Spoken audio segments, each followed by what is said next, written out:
Hello, I'm Marlene, Editor-in-Chief of Building and Decor, Walls and Roofs and Floors in Africa magazines. And with me today, I'm very honoured to have Andy Stalman, who's a brand guru and on a very, very quick visit to South Africa.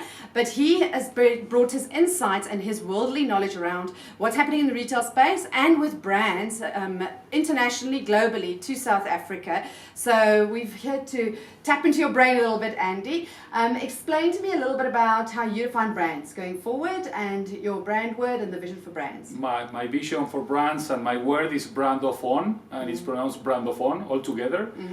This is the combination of the brands in the online and the offline world working together, teaching each other and using each other to make better relationships with clients and brands and improving the way we know things about them into the next level. And the next level is about establishing new opportunities to talking, to informing, and of course of selling.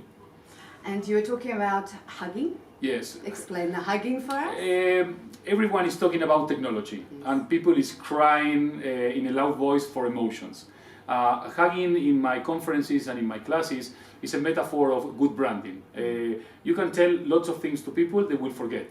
You give a fantastic experience, they will recall it, because we forget everything about a great experience. So if you hug people 8 times a day for 6 seconds each hug, you will create better relationships of trust and generosity. So for brands and people, being trustful and generous is fantastic. Andy, what do you think makes for successful physical retail spaces, and what do you think makes for terribly bad spaces? Well, the main thing we need to understand is even though technology is everywhere and every time, people want to be in the center of the brand's histories and in the center of the brand's experiences. Currently, the people are not anymore 5 senses, since we have this thing with us 24 hours a day, 7 days a week. This is our extension of ourselves, therefore it's our 6th sense.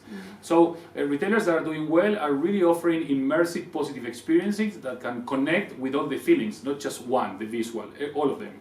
And human-centric experiences are really rocking the place, because the failure is about understanding that the technology is at the center. We are not a smartphone-centric society. We need to be a guest or client-centric society. Those that understand this and connect properly, not only through technology, but also through the feelings, they will do it very well in the future and in the present. Those that understand that the technology is not the medium, but the end or the goal, that's a big mistake for them, and they will certainly disappear. Andy, could you talk a little bit around what you see as challenges and opportunities in the localized South African and African context? At the end of the day, there are real opportunities to find a common thread between all kinds of customers and all kinds of clients.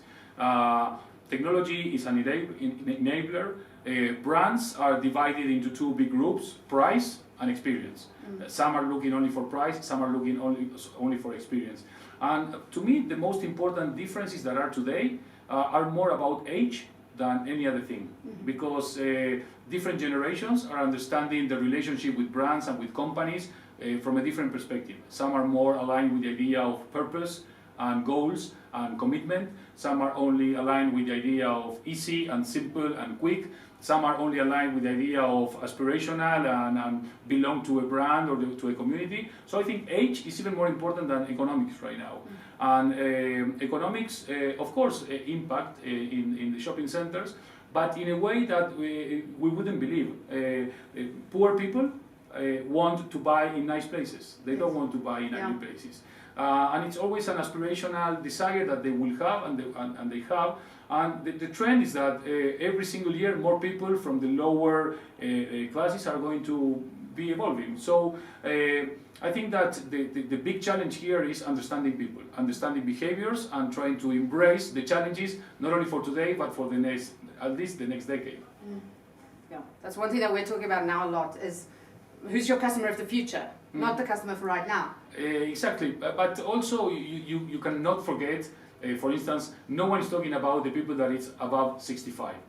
But the people that is above 65, they have money, they have health, they have time, and they have like at least 20, 30 or 40 years more to live. Who's talking to them? Yes. It's all about the millennials. Okay, millennials is okay, it's important, they're good group, part of the present, part of the future, but what about the rest? Yes, yeah, very true.